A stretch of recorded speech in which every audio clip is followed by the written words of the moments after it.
Hello and welcome to Let's Talk HR with Dr. Deneen, the talk show that spotlights HR professionals and talks about all things HR. In today's episode, we're diving into a topic that continues to shape the future of our organizations, and that is workforce development strategies. From building strong talent pipelines to upskilling and reskilling employees, organizations must be intentional about how they prepare for the what's next. Joining me today is a phenomenal guest, Dr. Kathy Tuberville, Associate Professor of Teaching at the University of Memphis and the Director of Workforce Readiness for the Tennessee State Council of SHRM. She is going to share her insights, expertise, and practical strategies to help organizations develop and sustain a thriving workforce. So let's talk about it. How you doing, Dr. Tuberville? I'm great, and thank you for having me today. It's a beautiful day in Memphis, Tennessee, and it's a good day to be talking about HR and workforce development. It's a good day to talk about HR and workforce development. And she's a staple here at Let's Talk HR with Dr. Deneen. I have her as a guest because she can talk about so many topics. So we know that you are an associate professor of teaching at the University of Memphis. We also know that you're the Director of Workforce Readiness for the Tennessee State Council of SHRM, but you wear so many other hats. Tell us a little bit about some of the other hats you wear. Well, I'm the faculty advisor for the University of Memphis SHRM Student Chapter. Yes. And last year we were so excited because we won the Outstanding Merit Award, one of 12 chapters across the United States. Our students do a fabulous job. I'm also the director of a program called Fogelman Leaders in Action, and that's where we try to prepare students to become effective leaders, and also we have a professional program for people already in the workplace to increase their leadership potential. So we work on those things. I also am on the board for the Tuberville Learning Center for Women. Okay. And we're very focused on workforce development as a whole because we want these women to be able to become employed in our community. We offer childcare so that they can put that obstacle aside. Yes. And they can get their high school equivalency, they can get computer skills, they can get citizenship skills. Wow. They can become prepared to go into the workforce and rise above where many of them live at the poverty level. Okay. So we are trying to do things to make Memphis better because if we all work toward making Memphis and Shelby County better, Yes. then we've got a winning solution, I think. I think we have a winning solution. And I tell you, workforce development is in Dr. Kathy Tuberville's blood. So you see she's involved, engaged, her heart is in it. And so that is why we're talking about workforce development strategies today. So when we talk about workforce development, there are strategies that are, I guess, associated with workforce development. But let's first talk about the definition of workforce development. Sometimes you hear workforce readiness, workforce development. Let's talk about a clear definition of workforce development. What is it? Well, it does vary by a number of institutions, but basically it's taking an assessment of people in the workplace that either need more skills training or people who have no skills training, and we need to equip them to be able to be gainfully employed.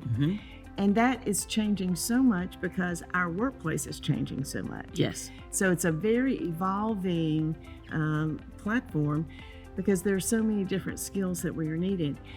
SHRM National recently identified that we need to be looking at individuals who may not need to pursue a college degree. Okay. I'm a 30-year plus professor, and I certainly am passionate about college degrees, but we know that the trades need many more people to be employed in things like electrical work, plumbing, construction, support work that keeps a lot of those vital industries going. Yes. We also know that we're working as higher education nationally to incorporate more certifications into our curriculum. For instance, our students now who want to pursue HR now can get their certification in HR through our college curriculum. And it helps students enter the workplace already certified and with a body of knowledge that's recognizable to employers. Yes. So we're getting creative with workforce development. It used to be mainly focused on people who were at the unemployed level. Yes. But now we're seeing that those people may need to be re-employed in different places, and they were underemployed in the kinds of the jobs that they had. So workforce development, and I like the word development because I think it is a process of becoming different in your skill levels, developing. However, readiness is also a common term now just because it's sort of that stamp, I'm ready. To go and I can now be employed. So the development is the bridge to being ready. That's to right. be ready. And Great so way to put it. It takes a process in which to make sure that employees or people who wanting to move to the next step or move to the next career have that opportunity to do so. And you talk so much, you talk just about the skilled trades and how, we do appreciate college degrees, but also the skilled trades, bringing people up in that because, that's the carpenters, right? The plumbers, electricians, HVAC, all of those things are very important. And guess what? They pay well. They pay well, and industries suffer if we don't have skilled people in those roles. The building industry, as an example, is highly dependent on these particular types of jobs, and we see that there's a shortage of them. Another interesting piece of workforce readiness is responding to the growth of women in the workplace. Okay, talk about it. It's Women's History Month, right? Yes, let's talk about it. And we know that over 52% of the workplace is represented by women. Yes. However, many of those women are underemployed. And one of the things Forbes magazine a couple of years ago did a survey that identified 1 in 10 women will pursue entrepreneurial roles. 1 in 10 women. Now, why is that? Part of it is because they have the flexibility to work at a pace that allows them also to be working mothers. Oh, that's nice. And we know that sometimes corporate childcare has had its issues, and childcare is very expensive. So if there's an entrepreneurial role that a woman can succeed in, that allows her to be more flexible with her children. Yes.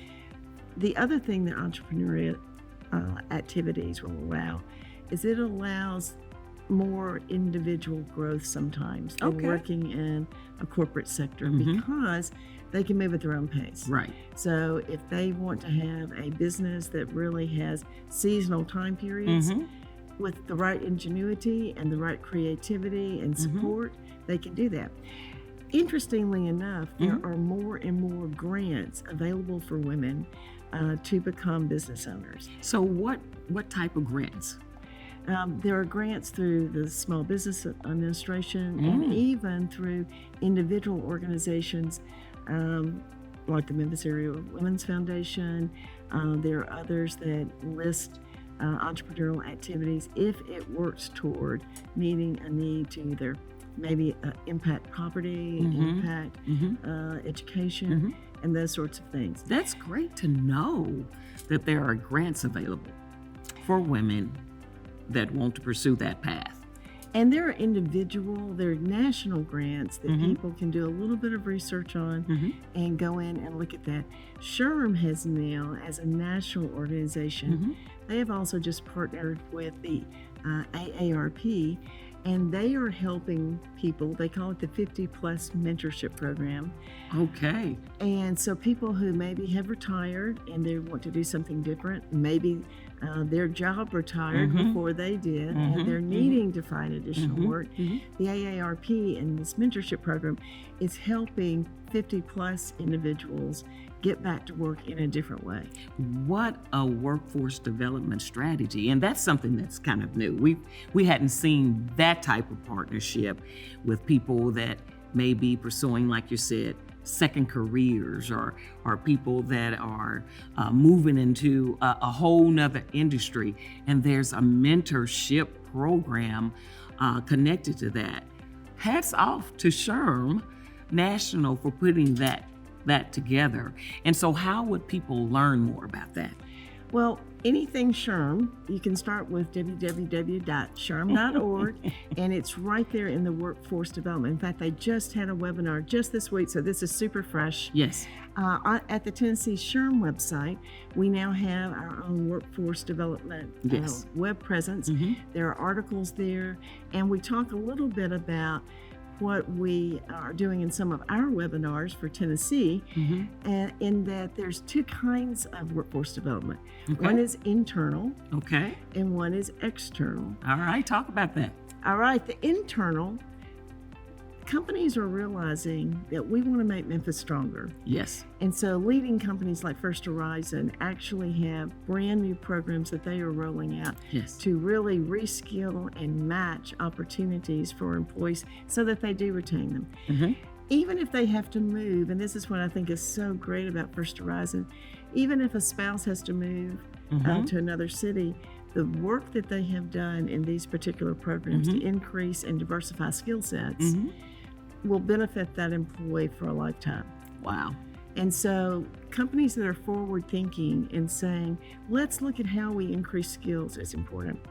Another great example right here in the 901. In the 901. In the 901 is what Angela Trio is doing with the Amigo Community Center. All right. Angela's a former student of mine and a proud alumnus of the University of Memphis. That's my alma mater. And she is so impassioned to make opportunities happen. She created the Amigo Community Center as a Memphis or regional location. And soon it became a nationally recognized organization. Okay. She has a workforce development program where she is teaching the participants at the Amigo Center how to be an entrepreneur. And she gives them all kinds of jobs training. And she received a grant from Cornell last year that helped them prepare over 300 folks for transitions into either entrepreneurial activities or into the workplace. And that's happening right here in Memphis. In Memphis. So you know if it's happening here in Memphis, nationally, it is taking wings. And because organizations are realizing we've got to do something different, and that's what's happening. And so workforce development is what we're talking about today. And we know that one of the strategies of workforce development is building talent pipelines. What can organizations do, or what's a strategy they can use to build strong and sustainable talent pipelines? I think the first thing they need to do, in my opinion, is an assessment. Okay. Where are your employees?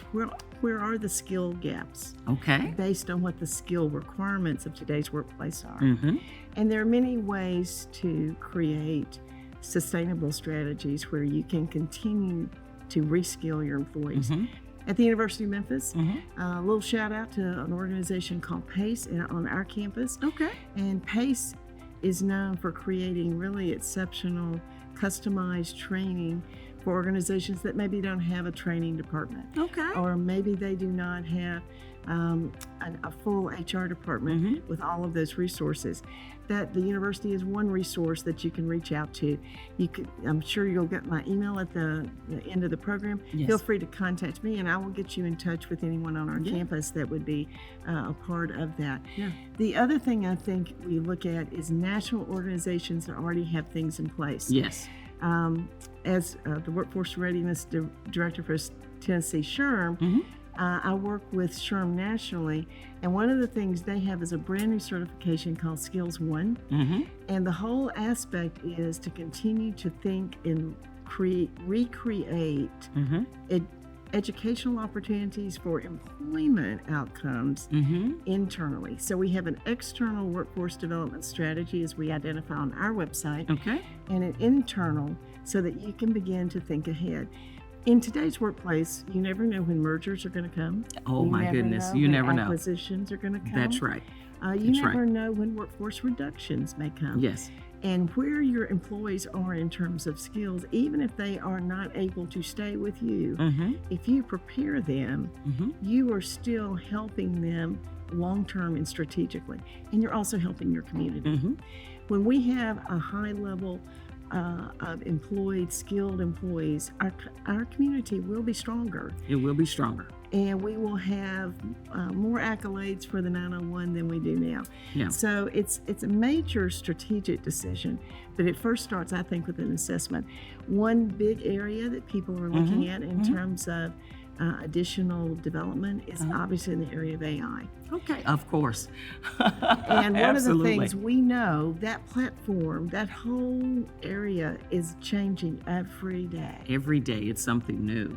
Every day it's something new, and I know that's considered upskilling your employees, upskilling those employees to be able to use the technology in order to advance your workplace. You know, one of the things I know that organizations are doing are actually having ongoing training about what's already in their HRIS systems, Copilot, how that could work with you, Genesis, Chat GPT, all of those things are an upskill. And that could be for an entry-level employee, that could be for middle management, and that can even work for executives as well. So that upskilling piece is another strategy for workforce development. And there are things on how to use the technology correctly. As much as we know that AI is adding to our productivity levels, we also have to know that we have to use the tool right. Right. It's an awesome tool. We use it in academia, and we're learning about it every day, of how to have students use it where it's really appropriate and meaningful. But we know that we have to do things like we have to vet AI. We Yes. have to fact check AI. And so that's a piece of the learning. The other piece of the learning is something referred to as prompt engineering. Okay, tell us about it. And prompt engineering is helping you get to the right parts of content by asking the right questions. And so, much like a Google search, or in the old days when we were at the library and we were using And we had the cards, the card files, all of those things, yeah. and We've we come a have- long way. We have come a long way, but it all gets down to discernment. Yes. Human discernment. Okay. What do I really need to know? Well, then how do I ask that question? How do I develop my prompt appropriately so I can get to that information correctly? The other thing companies have to do is AI is a tool, right? Right. And so you have boundaries with tools. Yes. For instance, a CPA firm would not want their associates putting client information into AI, right? Yes, absolutely. And so ChatGPT doesn't need to know some things about individual and confidential information. So making sure that employees use the tool correctly is also part of the upskilling as well. Yeah. And so in professional development and workforce development strategies, the role of the leaders plays such a significant part. So how can organizations train their managers and hold them accountable for workforce development strategies? Well, your point is that it's got to be intentional. Yes. It's got to be intentional. It doesn't happen just because you say you put it on a memo and you send it out. It has to happen. So I think where the leader's role is through teams, trying to make sure that there is an appropriate strategy for the levels within their teams. And that strategy has to be monitored. We know that you can't really expect results if you can't measure results, right? Right. So what are you trying to accomplish? That goes back to the assessment, right? Yes. What skills are most important for us? We can't change everything all at once. Rome wasn't built in a day, as the old saying goes. Yes. So the strategies that are the most important for us have to be where we spend our upskilling and our reskilling. The other thing that I think a lot of forward-thinking companies are doing is they are looking at how do employees feel about development. Yes. Do they appreciate it? Do they understand the value of it? Do they understand what this is doing for them long term? That communication from leadership and that commitment from leadership, this isn't a flash in the pan. This is something we're going to be intentional about doing in our organizations, and our leaders will be measured on the outcomes. On the outcomes. Okay, that's exactly what I was talking about. Holding the leaders and the managers accountable for the workforce development piece. And it's wonderful because I think employees stay when they know they're valued. They will stay. And so having the opportunity to even identify their own gaps and skills through that survey, through the assessment, and maybe even pick some paths on how to better those type skills as a result of the survey and the assessment. So you have something to back it up, right? You have something to back up. Here is why I'm doing this. And what is so important, they could take it with them wherever they go. And that's what's so important. Having those skills you can take with you that are transferable, you can take with you. It is awesome to have it that way. I think one other thing leaders need to do. Tell us. Is leaders need to be able to set a playing field for change. Okay. And when I say that, we talk a lot about AI taking particularly HR-related jobs sometimes, but there are things that AI will not be able to replace. Yes, tell us about it. It's not a sure-all. It's not a fix-all. It's a resource, not the source, right? Yeah. And if you help your employees develop skills of discernment, skills of analytics, skills of delicate communication strategies, to deal with conflict, to deal with negotiation, all of those things, those are things that AI is less likely to replace. Love that. Love that. So if you think about it, think about an employee who does a data review of a key project and identifies an issue. Okay. The issue has to be resolved organizationally. The person doing that has to think, what resources do we have internally that will help resolve this problem? How can I collaborate with other colleagues in my organization where we can work through this problem and come out with a strong solution? Those are the kinds of things that take emotional intelligence, that take problem-solving skills, that take really strong and appropriate communication skills, and that have the quantitative data analytics skills that just putting a solution into AI will not It's not going to sustain it. So how we enhance, and that's where that reskilling comes in. And we see this sometimes with our alumni who come back and say, I think I want to reinvent myself a bit because. And so as we talk through, how do you want to reinvent yourself? It is often because the work is changing. Yes. It used to be you entered the workplace and the kind of work you would do would be kind of understandable for, say, 10 or 15 years. That's kind of shrunk to more like 2 to 5 years. 2 to 5 years, it becomes obsolete, or you have to change with it. It modifies somehow. It adds complexity. It adds a different kind of modification. So it is constantly changing. Which is a great thing. Yes. Because that means we're getting stronger with our workplace skills. However, it does mean we have to stay on our toes and we have to keep learning. We have to become lifelong learners. Yes. Which at the University of Memphis, we love for people to be lifelong learners. Wouldn't this professor know that? That's what we do. That's lifelong learning and staying abreast of it. So this is a great episode because we've talked about workforce development strategies. And you've talked about it. You said assessing the workforce. So they will know where the skill gaps and the organization are. We talked about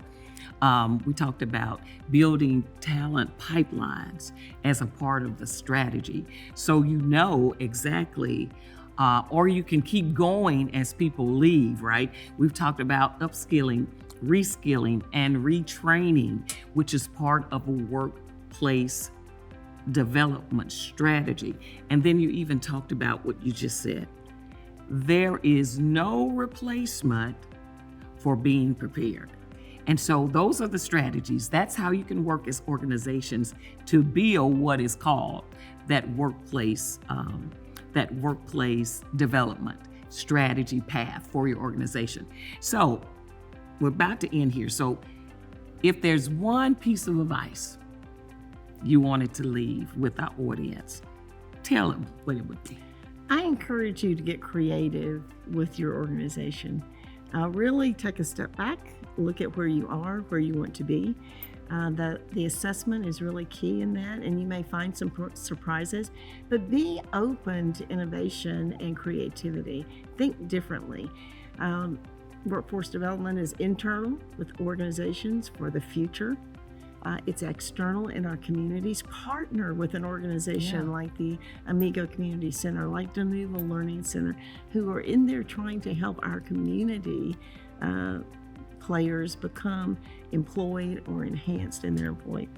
When we work together, when we collaborate, we can get really creative and we can do great things for our 901.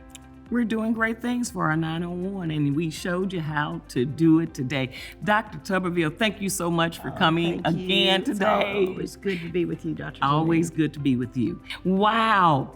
Thank you for tuning in to Let's Talk HR with Dr. Deneen.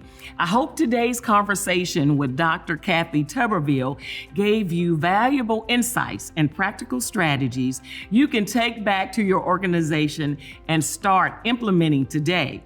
Remember, workforce development isn't just a buzzword. It's a commitment to growth, opportunity, and long-term success.